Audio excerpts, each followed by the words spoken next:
So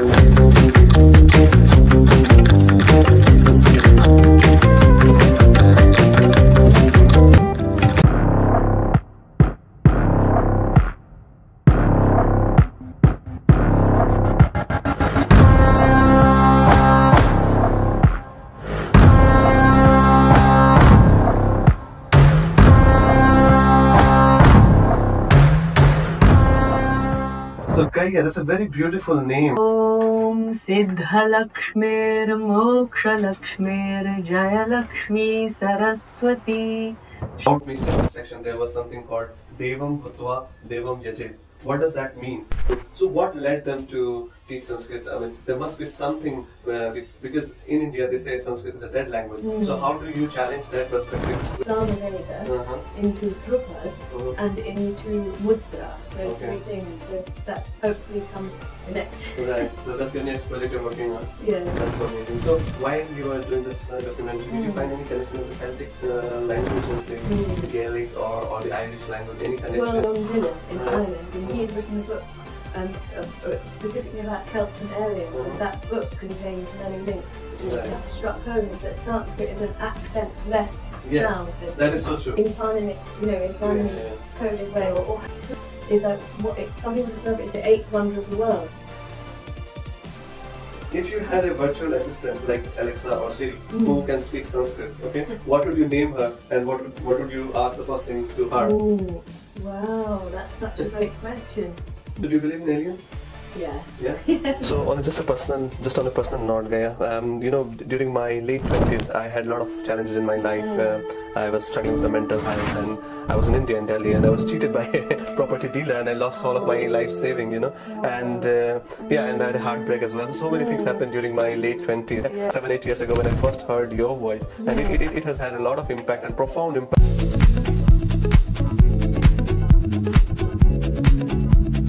Namaste and welcome to Global Desi Podcast. To celebrate the incredible journey of the 30 million global Indians settled outside India, we're here to shine a light on the extraordinary stories of people from all walks of life.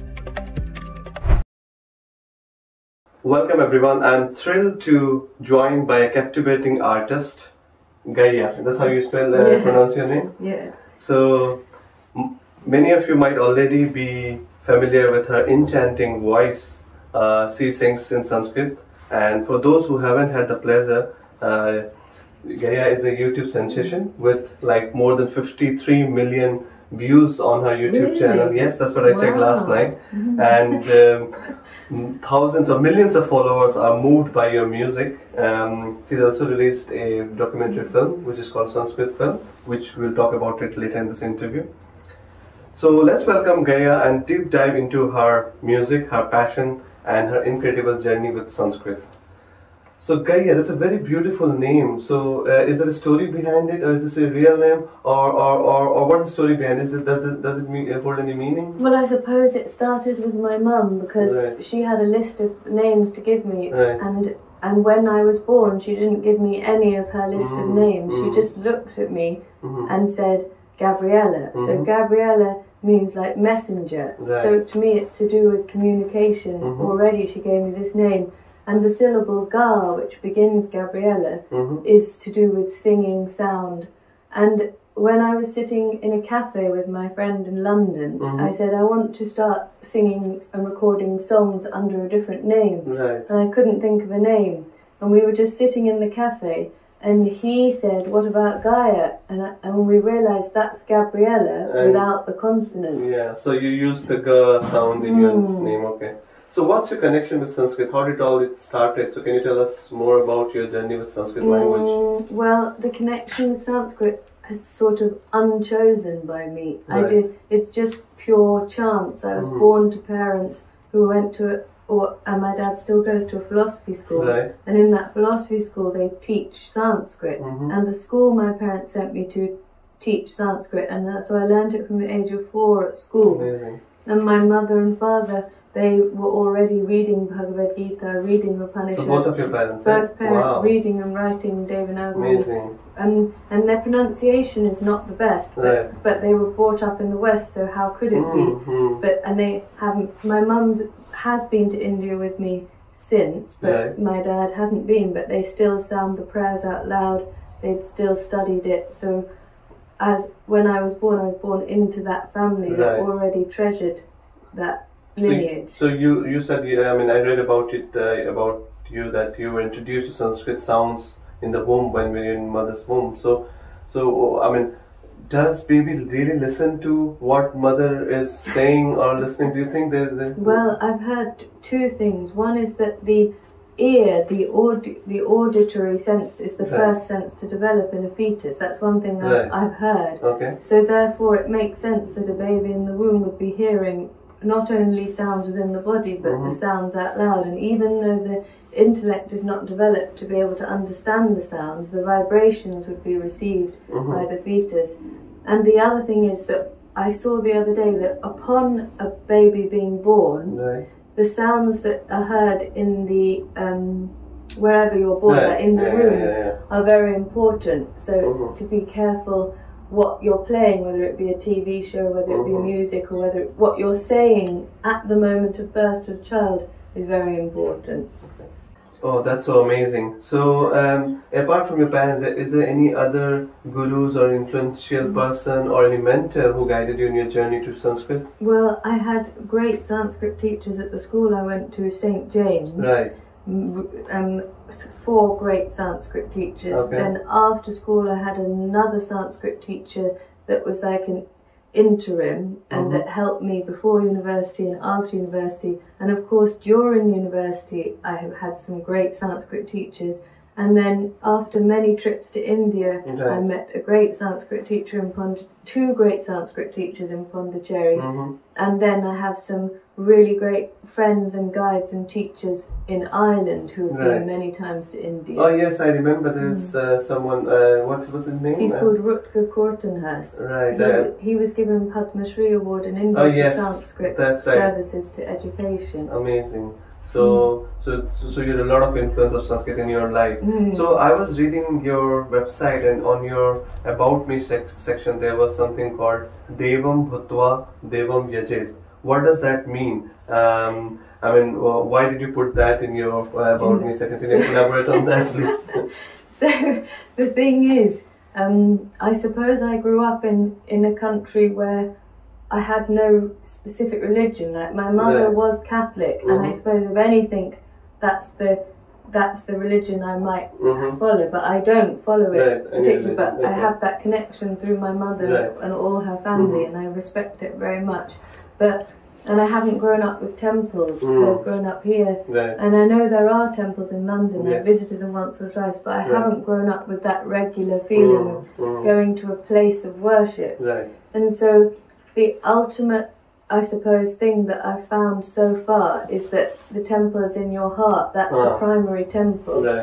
And so this phrase, Devam Bhutva, means Bhutva, having become Devam. It doesn't have to mean God, it simply means like divine. But what does divine mean? It's not just like good and wonderful, it's just simply that sense of playfulness, that the thing that you love, like trees are divine, animals are divine, all beings are divine, everyone, the good and bad, are divine.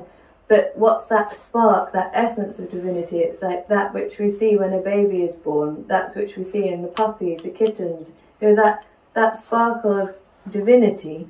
So having becoming that, like really abiding in that, Devam Bhutva Devam Yajet. So Yajet, one should surrender, one should honor, one should sacrifice to that.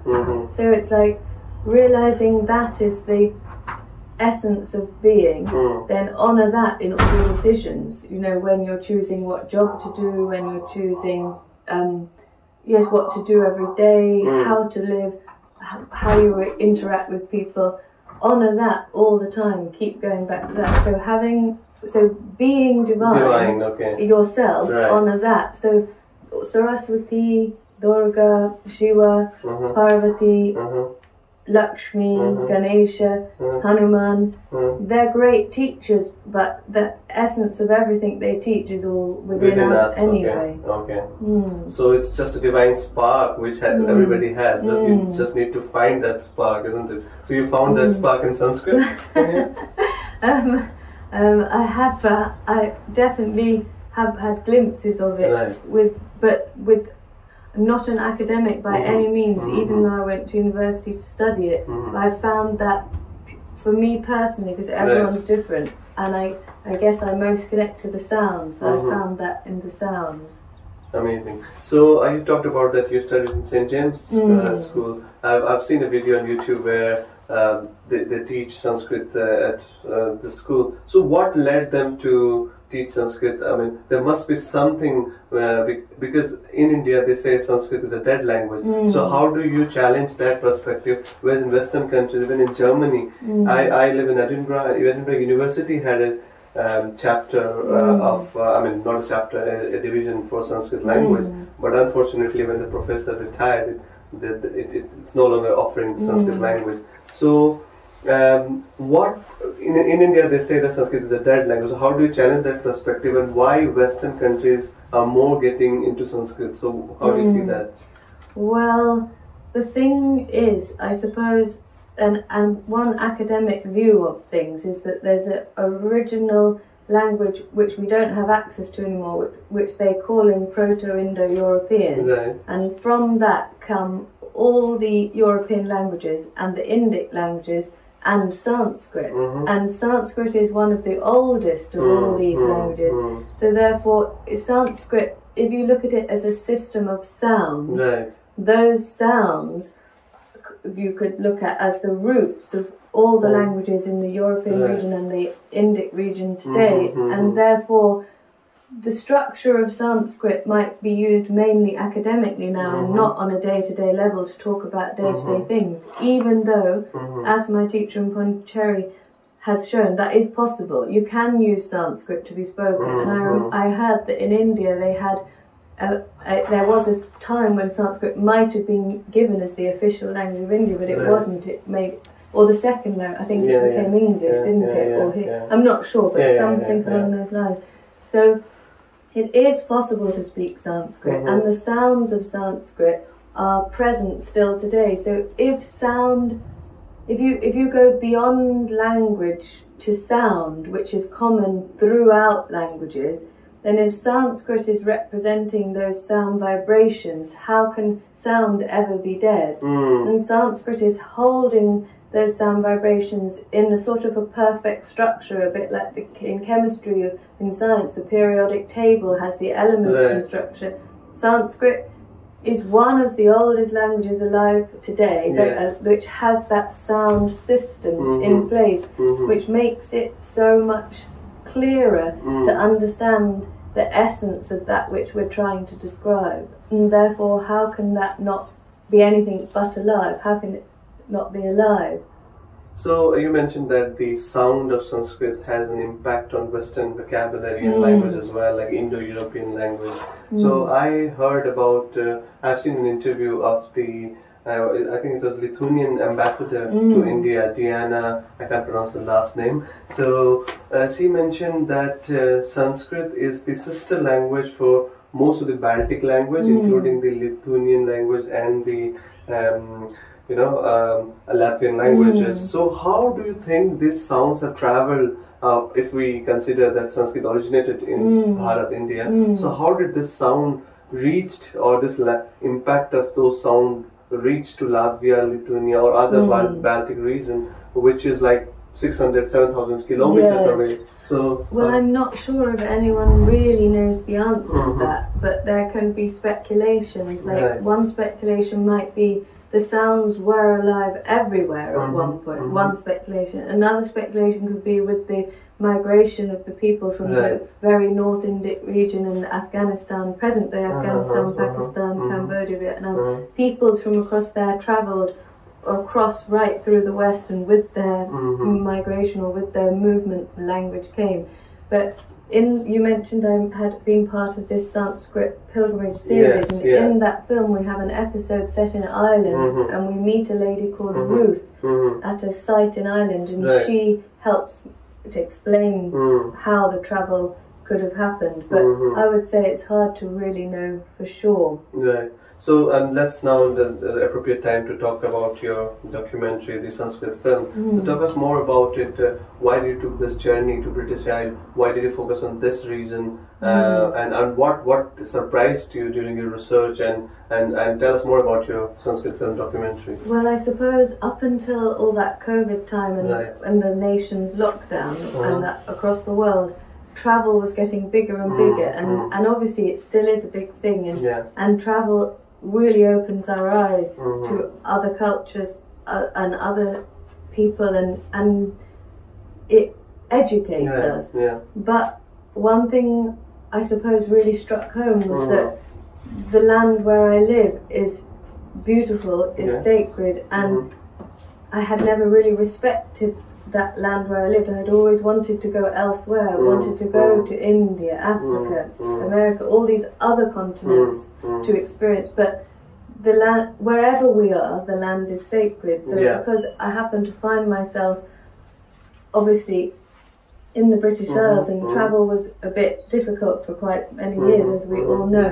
So it felt like I was just being told, by the universe, just to explore not just the beauty of these lands, but meet people from here and discover a bit more, because I had come across this book called The Interconnectedness of All Things, and that title completely inspired me to see through this journey whether what I'd been looking for outside of not just myself but in other countries all the time, and whether the essence of that could be found here. That's so amazing. So similarly, like you said at the start of the interview, that you try to find the spark within yourself. In the same sense, you try to find that Sanskrit language connection or interconnectedness within your own region where you live. So you travel to Ireland, Scotland, Wales, Ireland, Scotland, Wales, and England. And I mean, it can't do justice to what we found out and the people we met and what we discovered. But hopefully, the film series, which is in 6 episodes. And we've got England, we've got 2 in England, and then we've got Wales, Ireland and Scotland. And where do we find that documentary? You can find it if you go first to www.sanskrit.film. That will take you through a portal which will give you access, and at the moment it's available to watch on Vimeo. And it is possible, you might have a few glitches for people that don't use Vimeo, but it's perfectly fine. But we're looking to perhaps get it on a more official platform at sometime soon. And then following on from this series, I would love to research more. My next film project would like to do like a snapshot of investigation into Samaveda, into Drupad, and into Mudra, those 3 things. So that's hopefully coming the next. So that's your next project you're working on. That's so amazing. So while you were doing this documentary, did you find any connection of the Celtic languages, the Gaelic or the Irish language, any connection? Well, we did meet one man called John Dillon in Ireland, and he had written a book specifically about Celts and Aryans, and that book contains many links between Celts and Aryans. So it was through him, John Dillon, Professor John Dillon in Ireland was one of our main points of contact for that. So I hope everyone, our listeners and viewers, watch Gaia's documentary. Please go to her website. Because it really was a labour of love over 2 years, and obviously, like doing this podcast, it's a massive operation, setting up cameras, and we met so many fascinating people in each of these islands. So I've seen your mantras and your music, your pronunciations are much clearer, and many of the native Sanskrit speakers. And Sanskrit has given you a lot. I assume that, as I've said, that you're now very popular. Most of people know you through your music. So do you now consider yourself as a celebrity or an influencer? No, really, not at all. One thing I am aware of is that I might not be, because there's so many different dialects in India, and so therefore the Sanskrit that is sounded in India, I'm well aware that I'm still not close to that. I'm still on a journey myself, but I guess one point that has struck home is that Sanskrit is an accent-less sound system. That is so true. So whether you're a Hindi speaker, Gujarati speaker, Tamil speaker, whatever, English speaker, Australian, if you're pronouncing Sanskrit in Panini, in Panini's coded way, or how you say, I hesitate to say it in a correct way, because who really knows what is correct? What is correct? Yeah. But I suppose if you look at them as just sounds, a, I, u, r, etc., then no matter what accent you have, that doesn't change how you sound those Sanskrit sounds. So, but it's nevertheless, it's all through trips to India that really opened me to the sounding of Sanskrit. Right.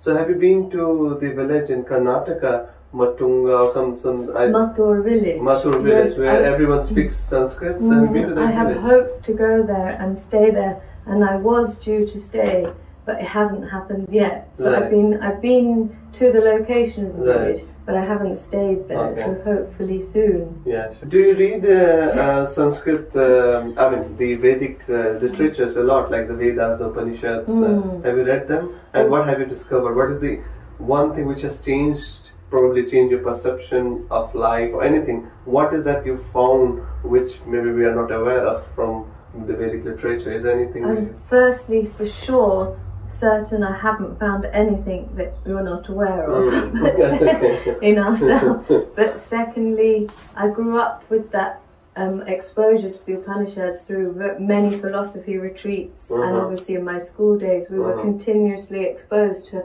what I guess I would call good company. Like every morning we'd have a reading from a sacred text, whether it be the Upanishads, the Gita, the Bible, Rumi's poetry, Kala Gibran. We were immersed in this. My mum, you'd sit sounding the Vishnu Sahasranama every day. Oh, so amazing. And having been to India, I had a practice during lockdown of every day sounding Vishnu Sahasranama, every day sounding Lalita Tripura Sundari Sahasranama. And luckily, because of my Irish friend asking me to sing many of the Upanishads, I have revisited them. But what is one key thing from the Upanishads and the Vedas and the studies? I suppose it was the time I spent with one Sanskrit teacher who really took care to explore the roots and the meanings behind the roots of key terminology from the Upanishads. And one thing that has stayed with me and struck me a lot was he went through the 4 key statements from the Upanishads. Aham Brahmasmi or Aham Brahmasmi. Ayamatma Brahma, Ayamatma Brahma. Prajnanam Brahma, and Tattvamasi. And we had a period where we spent, I would say, hours reflecting upon these statements. These 4 Mahavakya. One at a time. And through reflecting on them, eventually going beyond all intellectual interpretation, beyond all vocabulary meaning, beyond the root, beyond the meaning behind the root, and just experiencing those sounds. I would say that struck me most from this tradition, if you want to call it, that once the sounds really strike home of those 4 statements, then there is an awareness of a resonance in this, and that's the same as the resonance in the plant. There is that connectivity. Do you know about the Sanskrit grammatical problem which has perplexed many scholars since 5th century? And there's a guy PhD student from University of Cambridge who apparently has solved this problem. So do you know about that? Rishi I heard about it. So how do you think that this breakthrough can revolutionize the study of Sanskrit? Well, I suppose his incredible work, which reminds me a bit of, they made the film about the great mathematician who was starring Patel. It reminded me a bit of that type of similar breakthrough.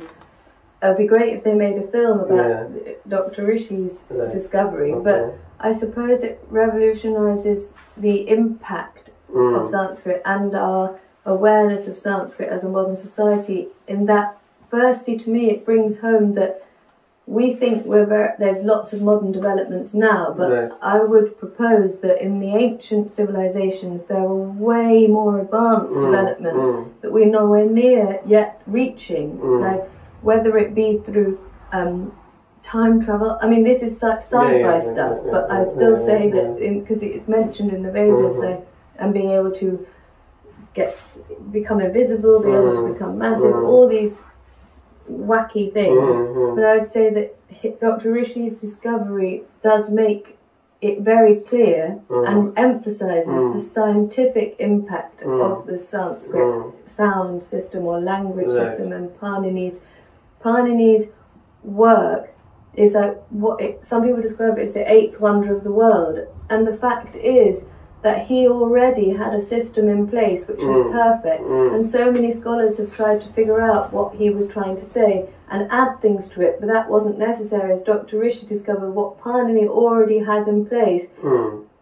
But he decoded it. He decoded it. But it was Panini already had it there. See what I mean? And that is as brilliant as computer code, and Sanskrit is often compared to computer code. And I did hear that from his discovery, you could feed what he's discovered into computers, and then it would influence how a computer codes the language. So I suppose it easily links Sanskrit to the modern day, because if you've got computers and Sanskrit has this computer code, then it's how can it, like you started with, you said it's considered dead. How can that be dead if it's relevant to So on just on a personal note, Gaiea, you know, during my late 20s, I had a lot of challenges in my life. I was struggling with my mental health, and I was in India, in Delhi, and I was cheated by a property dealer, and I lost all of my life saving, you know, and and I had a heartbreak as well. So many things happened during my late 20s. So during that time, one of my colleagues introduced me to Yoga Nidra, you know, and that really helped me and healed me a lot, to be very honest. So I have seen you released a video about Yoga Nidra as well. So talk us about what is a Yoga Nidra and how does it help to calm people down? Well, I have obviously been to Yoga Nidra classes and things, but I was inspired to record an album which was connected with music that I would feel that could be played during a Yoga Nidra class or whilst you lie down. And there's a whole science to Yoga Nidra which I have by no means gone into detail, but obviously there's the basics of bringing the attention to the parts of the body and really just becoming aware of yourself in the body, basically, and through that gradually everything calming and coming to rest, and I think it has the capacity to give you true rest, like really consciously aware rest, which is different from when we sleep. And conscious sleeping, can we say that? Yes, let's say conscious sleeping. I think for me personally it has helped me a lot. My wife laughs at me because I had I do a lot of events as well. So one of major event I was hosting a Diwali event in Scottish Parliament, which had a lot of high profile guests been visiting. And just before I was going to Parliament, I just did a yoga nidra, and she was amazed. How can you do that? You just have the event in few hours and you're going to sleep. But you don't. I mean, that helped me a lot to calm down as well as to heal my, give me comfort. Along with that, when I was doing this yoga nidra classes in Delhi, there was a music played after we are about to get our consciousness or coming out of our subconsciousness. So there was a lady, this South Indian singer, her name is Uma Mohan. Have you heard about her? So she's so amazing. I till now, when I drive, I play her music. She's wonderful. So I really think that, and I had the same impact. I just wanted to mention this in my podcast, like 7-8 years ago when I first heard your voice, and it has had a lot of impact and profound impact on me. Whenever I'm stressed, I just tune into one of your music, and it gives me a lot of comfort. So thank you for doing that.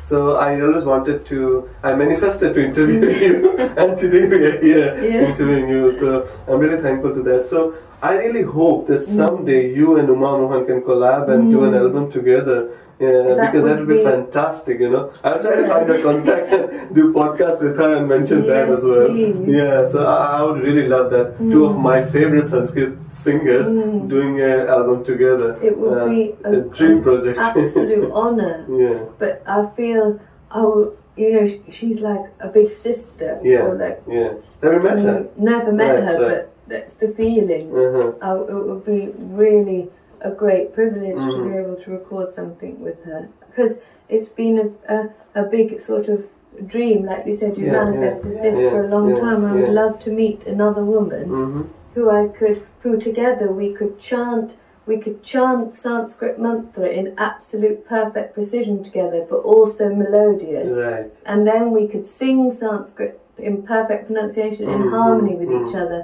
and then we could, you know, who knows what, but record an album like that. Right. So you talked about the next documentary coming. Is there any other music album or any songs or singles you're releasing soon? Yeah. At the moment, working with Pavan, who's a DJ in India, working with him on a special album with Sanskrit mantra to each of the planets, because I haven't found that many recordings connected, and so that's an album called 9. Coming up soon, and then apart from that, exploring a few other album options and seeing about mantra connected with different plants, different trees, and also obviously the songs that come through me sometimes with the English mixed with Sanskrit. Right. That's so great. So we are coming to the end of the interview, and one final question. As you talked about the importance of Sanskrit language in the modern world, and not just from you know, literature and music perspective, but also scientific and other benefits, as I mentioned about the healing properties of Sanskrit sounds.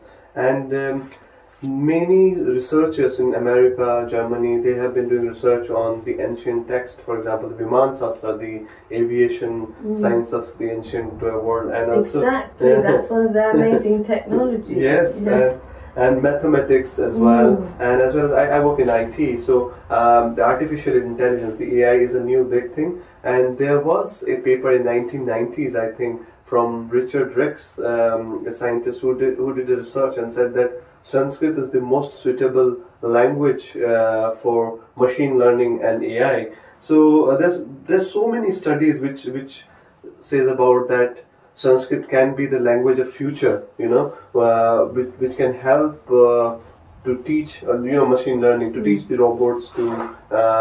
But these research don't progress much. So why do you think this? Do we lack that, you know, depth to decipher those Sanskrit texts, and how can we bridge that gap and encourage the future generation to deep dive and decipher those Sanskrit code so that we can use for the well-being of human, whether it's in scientific research or training the robots or anything else. So how do we progress on that? Can you highlight a few of the things? I suppose we're all very different in our natures, and each child is born with innate natural interests, with innate abilities, and some will be interested in sound and language and some won't.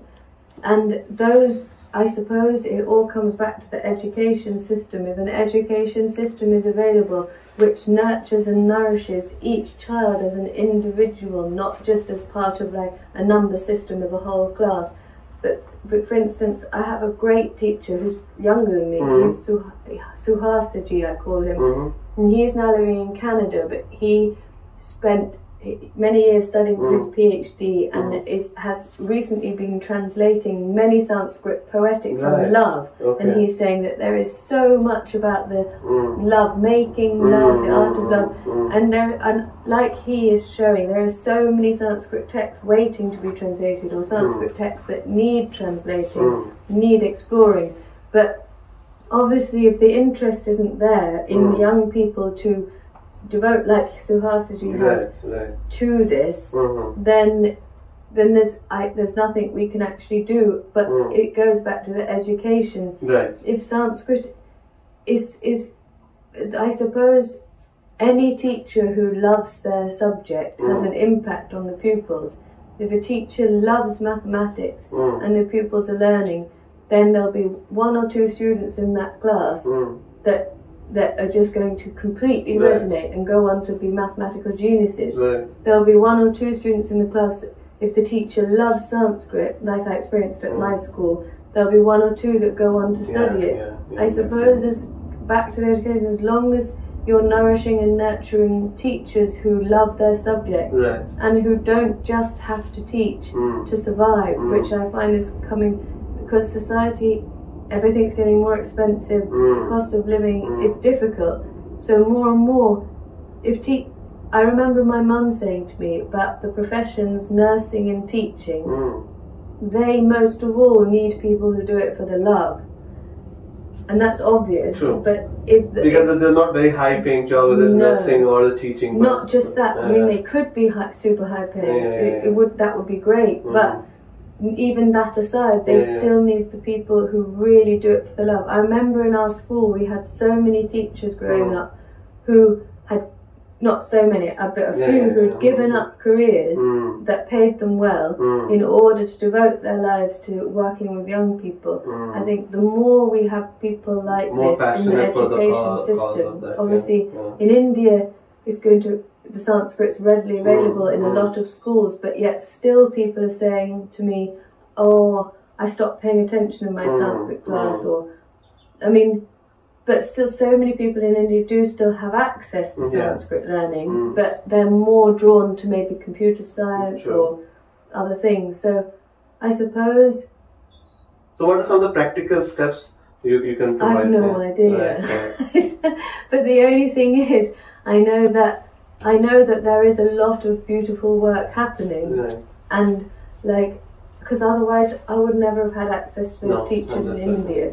So if that work is continuously supported, I think everything's okay. You know, like the great composers of old in Europe, like Mozart, Haydn, Handel, it wouldn't have been possible for them to do any of their work without sponsorship, let's say.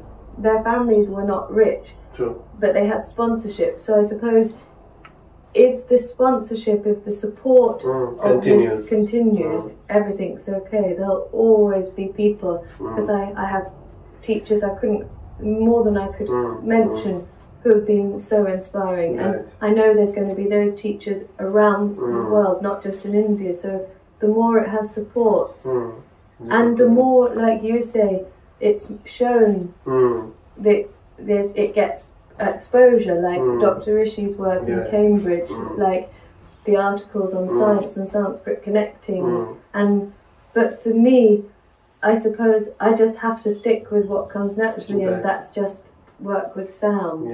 I read your About Me section where you say my dharma is to sing in Sanskrit and rest I leave it to God. So which is really good. I mean, I'm really passionate about Sanskrit. I'm not nowhere near to anything what you know about Sanskrit, but you are, I think. But I find it very connected when I hear Sanskrit sound. I don't know why. It somehow somebody told me that because it's an ancient sound, maybe in our past life, we feel connected to that. So I am very, very inspired by your work, and hopefully, once you settle down, we can do something where we can promote in schools and things where we can like exposing more of this language and sound to. So as our podcast is about the global desis, which means the global Indian diaspora which is settled in India, settled in UK or America. So is there a message or anything you want to say to our audience? Anything you would like to say about? I suppose it would be keep doing what gives you joy and trust that everything will be okay. And that to me is the essence of Sanskrit, really, joy. And that gives me joy. So if sounding Sanskrit gives you joy, sound it every day. Why not? But if running gives you joy, go for a run, because the essence of Sanskrit is sound to me, and that sound vibration is going with us all the time. And the sound, the vibrations of Sanskrit, like we both experience, they're intensely and profoundly healing, and they have an effect on the nervous system. And it could be, like you say, because our DNA is recognizing some ancient primal thing that is resonating with. But I feel one of the best things about Sanskrit and the sounds of Sanskrit is it has the capacity to take you directly to a quiet mind, which other things can too. I understand there are many things, but Sanskrit is so obvious and it's such a straightforward, direct, if you say, route to a quiet mind, and from the quiet mind everything unfolds. Yeah. Thank you so much, Gaiea. So, end section is a really fun round. So I'm going to ask you some rapid fire questions. Okay, I hope you agree with that.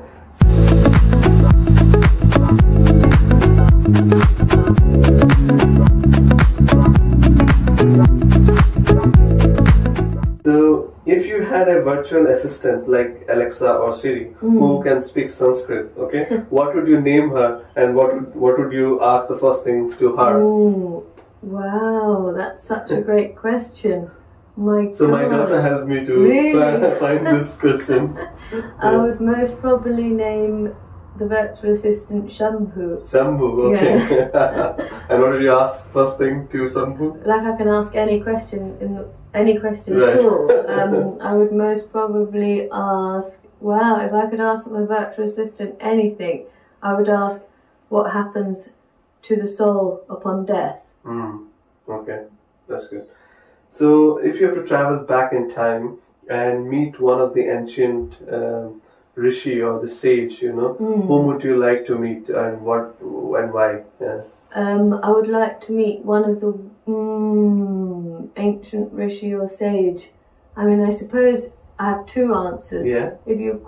I know Shiva's not a sage, but if you think of that presence of him living in the mountains in the Himalayas in dreadlocks, I'd like to meet him and sit and meditate with him. Wow. And also one of the female rishis I would like to meet. Gaiea. Okay. So do you believe in aliens? Yeah. Yeah? Do they exist? I mean, I don't have any idea, but intuitively, I'm sure there's other stuff out, but I've no idea. But if you had to ask me at gunpoint, I would for sure say yes.